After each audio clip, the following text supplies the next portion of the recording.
আমরা ভাবি এটা আমার, ওটা আমার, সবকিছু আমার।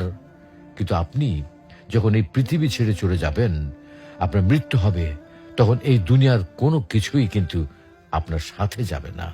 আপনার ব্যাংক ব্যালেন্স আপনার সাথে যাবে না, আপনার বিশাল ইন্ডাস্ট্রি আপনার সাথে যাবে না, আপনার সুন্দর এই প্রাসাদোপম বাড়িটি আপনার সাথে যাবে না, আপনার সবচেয়ে প্রিয় দামি ব্র্যান্ডের গাড়িটি আপনার সাথে যাবে না, আপনার প্রিয়তমা স্ত্রী, আদরের সেই সন্তান সন্ততি কেউ কেউ আপনার সাথে যাবে না। সারা জীবনের অর্জনকে দুনিয়াতে ফেলে রেখে আপনি নিঃস্ব হয়ে খালি হাতে এতিমের মতো এই দুনিয়া থেকে চলে যাবেন। আপনি যখন মৃত্যুবরণ করবেন, সবাই তখন শুধু আপনাকে তাকিয়ে তাকিয়ে দেখবে। আপনার প্রিয় ব্র্যান্ডের সেই দামি ঘড়িটা, দামি মোবাইলটা, ব্র্যান্ডের দামি পোশাকগুলো আপনার প্রিয় ব্যক্তিরা আপনার শরীর থেকে খুলে নেবে।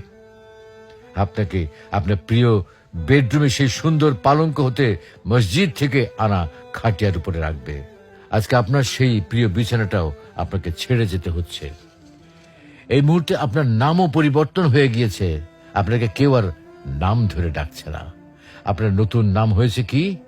লাশ। এমত অবস্থায় আপনার সাথে আর কোনো কিছুই যাচ্ছে না। শুধু যাচ্ছে কি? যাচ্ছে আপনার ঈমান আর আমল।